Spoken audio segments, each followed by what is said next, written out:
कैमरों में रिकॉर्ड हो जाने वाली वारदातों के मुल्जिमान अब शनाख्त होने पर पकड़े भी जाने लगे हैं। हमारी टीम ने पुलिस के हाथों पकड़े जाने वाले दर्जनों मुल्जिमान से बात की, तो इसमें क्या इंकशाफात हुए, इस सवाल के क्या जवाब मिले, आइए आपको दिखाते हैं। हम इस टाइम पे सचल थाने में आए हैं और सचल थाने में जो सुपर हाईवे है, सुपर हाईवे के इतराफ का इलाका है, कई गोट इसमें शामिल हैं, कई सोसाइटीज़ इस इलाके में शामिल हैं और ये थाना 95 में वजूद में आया था और दिन ब दिन इसमें आबादी बढ़ती चली गई, सोसाइटियाँ बनती चली गई और आज इस पुलिस स्टेशन में जो इस पूरे इलाके की रखवाली के लिए कितने पुलिस एहलकार हैं, कितने बंदे डिप्लॉयड होते हैं, कितनी मोबाइलें हैं, सब हम जानेंगे। SHO यहाँ पे तैनात हैं औरंगजेब साहब। औरंगजेब साहब, बहुत शुक्रिया आपने टाइम दिया।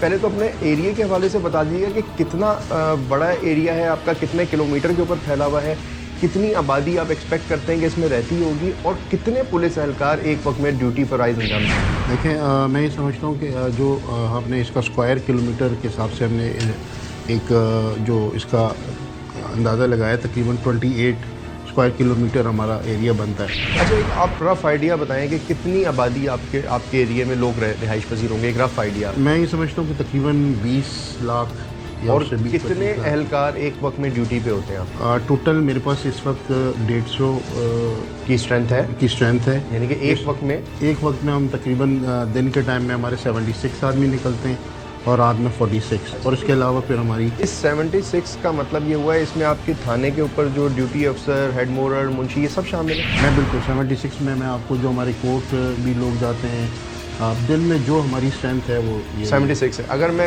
इस बात को ऐसे कहूँ कि 50 लोग ऑन ग्राउंड होंगे और बाकी 16 लोग जो है थाने और दूसरी ड्यूटीज़ के ऊपर होंगे, तो ऐसे ही होगा? अच्छा, अगर मैं ये कहूँ कि तकरीबन 20 से 25 लाख की आबादी के ऊपर 50 एहलकार एक वक्त में ड्यूटी करते हैं, क्या ये सही होगा, गलत होगा? आप कह सकते हैं, बिल्कुल।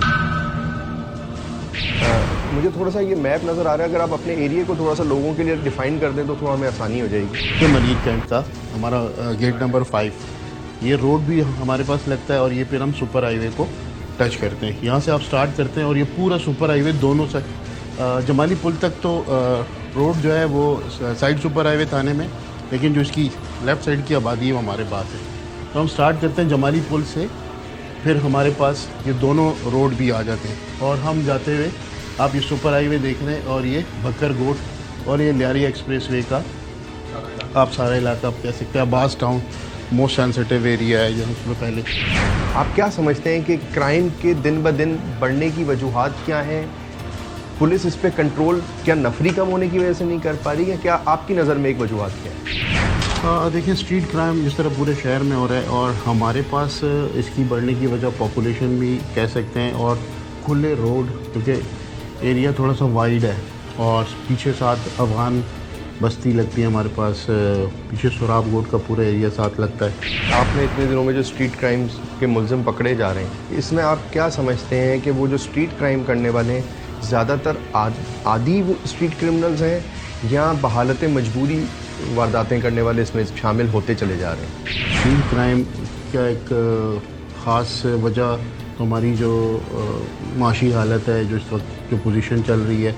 अच्छा, और साहब, आपने अभी आज जिस टाइम हम बात कर रहे हैं, आपके पास ऐसे कोई गिरफ्तार मुल्ज़िमान हैं जो बराह रास्त या बराह रास्त ना भी सही स्ट्रीट क्राइम में वारदातों में मुलविस हैं? हमने भी एक ऐसा मुल्ज़िम गिरफ़्तार किया है जो एक आप कह सकते हैं कि फैमिली स्ट्रीट क्रिमिनल है, फैमिली मेम्बर स्ट्रीट क्रिमिनल है। क्या नाम है आपका? ज़हूर हुसैन। ज़हूर, आपकी फैमिली में कौन कौन स्ट्रीट क्राइम की वारदातें करते हैं? जी सर, अपना करता है, इस्माइल करता है। इस्माइल कौन है? जी दामाद है मेरा। दामाद है। और आपका बेटा? बेटा वैसे उसके साथ रहता है सर। और वो भी तो है ना, वो पहले वो भी गिरफ्तार हुआ है। जी सर। हाँ, तो वो भी इन्वॉल्व है। तो आपने कितनों की ज़मानत कराई है? जी, कितने बंदों की ज़मानत आपने कराई है? मैंने एक की करवाया है। किसकी? खाली इस्माइल की। इस्माइल किस तरह कराई है आपने ज़मानत? मैंने सर एक हमदर्दी की तरफ से करवाई है कि चलो इंसानी हमदर्दी के लिए सर। तो बेटा है ना वो आपका? नहीं, दामाद है मेरा। दामाद है ना? जी सर। तो वो तो 8-10 केसों में गिरफ्तार है, पता है आपको? गिरफ्तार होकर जेल जा चुका है 8 से 10 मरतबा। जी। फिर आप उसकी ज़मानत कराते हैं, फिर 8-10 दफ़ा उसकी ज़मानत कराई? नहीं सर, सिर्फ एक दफ़ा कराई? एक ही दफ़ा कराई। 8 दफ़ा नहीं कराई? नहीं सर। बाकी टाइम उसकी ज़मानतें कौन कराता है? सर वो उसका इल्म नहीं मुझे। आपको पता था वो वारदातें करता है? जी सर, वो लेकिन ये मुझे कंफर्म नहीं था। जी, मैंने उसका किया, हमदर्दी की है बेटी की वजह से। बेटी मैंने दी है तो मुझे उसको खर्चा देना पड़ता है। आपने अपने बेटे अगर की भी जमानत कराई? नहीं, बेटे बेटे की किसने कराई है? वो आपके भाई ने कराई ना? नहीं, वो मेरा दोस्त है एक उसके। ज़माने से करा चुका था तो बेटे की करा नहीं सकता था, तो उसके साथ दूसरे इसके रिश्तेदार ने उसकी जमानत कराई। कराची में वैसे तो कई ऐसे हज़ार लोग होंगे जिनसे वारदात हो चुकी है। किसी से मोबाइल फ़ोन छीना है, किसी के घर में डकैती हुई है, किसी से मोटरसाइकिल छीनी गई है, चोरी हुई है। ऐसी वारदातें कराची में मामूल बन गई हैं।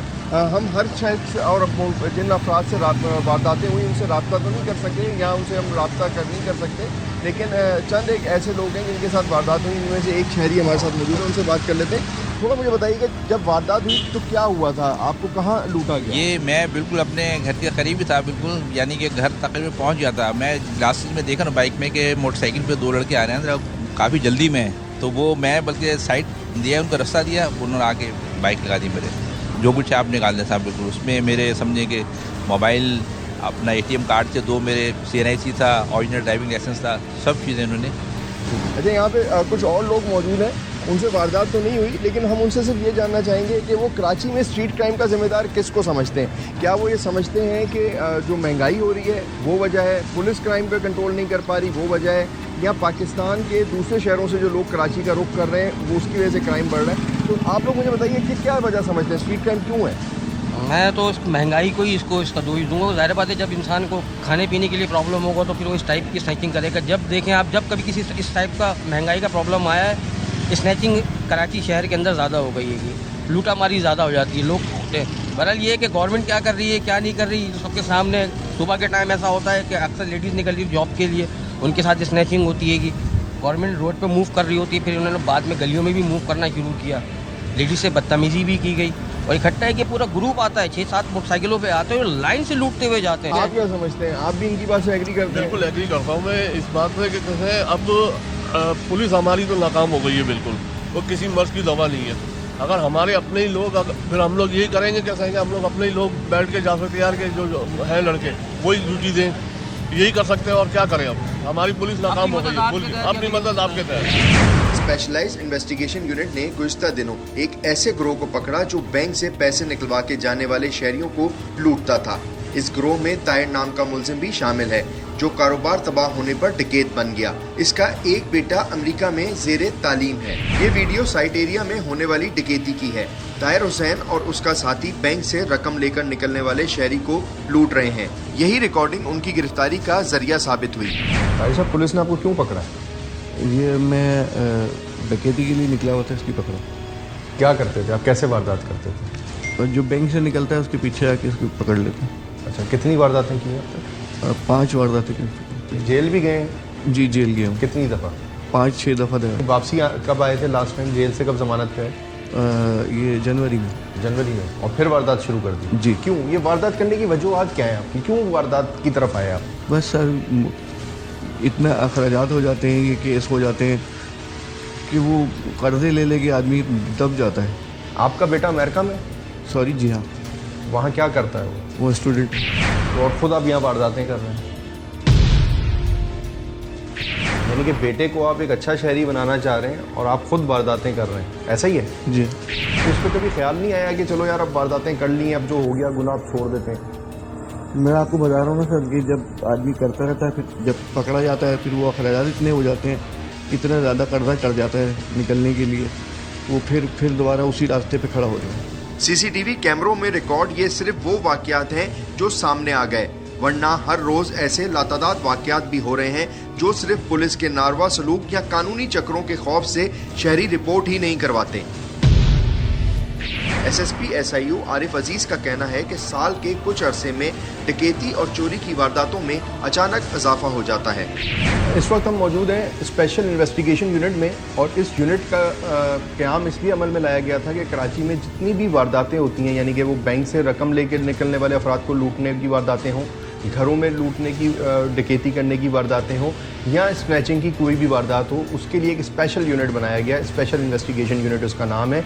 और उसके इस टाइम पे सरबराह हैं आरिफ साहब। आरिफ साहब, बहुत शुक्रिया। सवाल आप समझ गए होंगे, स्ट्रीट क्राइम बढ़ता चला जा रहा है, आपका यूनिट क्योंकि स्पेशलाइज्ड इस काम के लिए, क्या समझते हैं कि स्ट्रीट क्राइम के बढ़ने की वजूहत क्या है? देखिए कामिल, सबसे बड़ी वजह किसी भी मुल्क में कभी भी क्राइम के बढ़ने की वजह अनएम्प्लॉयमेंट होती है। जब अनएम्प्लॉयमेंट ज़्यादा होगी वहाँ पर क्राइम रेट हमेशा राइज कर जाता है।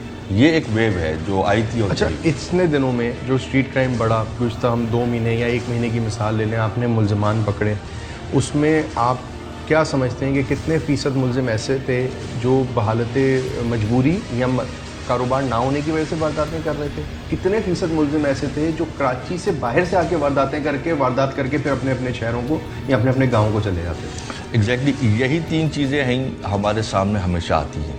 एक वो है जिन्होंने how to get easy money, मेहनत नहीं करनी, क्राइम करना है, स्नैचिंग करनी है, पैसे मिल गए, कोई जॉब करने की ज़रूरत नहीं है। और वो है हैबिचुअल क्रिमिनल्स, वो पकड़े जाते हैं, जेल जाते हैं, 6 महीने 8 महीने साल जेल में रहते, फिर बाहर आ जाते हैं और वेरी सेकेंड डे आके दोबारा से ही वो क्राइम स्टार्ट कर देते हैं। कुछ ऐसे हैं जो कि ड्रग एडिक्ट हैं, उनको अपना नशा पूरा करना ही है, एनी हाउ उनको करना है, वो चाहे किसी के ऊपर फायरिंग करें, किसी को मारना पीटना करें। अच्छा, कुछ मुझे आप अपने जो सीसीटीवी फुटेजेस की मदद से मुल्ज़िमान अरेस्ट हुए उनकी कोई डिटेल हमें जल्दी से बता दें कि कौन कौन से मुल्ज़िम। देखिए, बहुत सारी ऐसी बात आते हैं। जैसे सबसे बड़ा इशू एक जो हमारे डोमेन से जो रिलेट करता था वो था बैंक की स्नैचिंग, जो बैंक की जो थेफ्ट होती है। एक हमारे कारोबारी एक वो है रिजवान इरफान, उनके घर में एक वारदात हुई थी 35 लाख रुपए की, वो सीसीटीवी उसकी मौजूद है जिसमें हमने उसको उनको गिरफ़्तार किया। उसमें हमने एक मुल्ज़िम पहले ज़ाहिर गिरफ़्तार किया, उसके बाद हमने एक और मुल्ज़िम गिरफ़्तार किया अभी इमरान चपटा, उससे हमने कोई 88 लाख हमने उससे रिकवर किए। तो हमारे पास बहुत सारी ऐसी सीसीटीवीज मौजूद हैं। उसके अलावा भी हमने बहुत सारे गिरफ्तार किए और बहुत सारे वो एक और भी केस था जो शाहरुख वाला केस था जिसमें वो मेन केस देखे ना, वही सबसे बड़ा केस जो कि कराची में एक बहुत ही अफसोसनाक वाक़या हुआ, शाहरुख मर्डर केस। उसमें वो जो मुल्ज़िम था वो अननोन था, मगर वो सीसीटीवी थी, उससे हमें बहुत मदद मिली। उसमें हमें बहुत सारे क्लूज़ मिले उस सीसीटीवी से, जिससे हमें उस मुल्ज़िम तक पहुँचने में बहुत मदद मिली।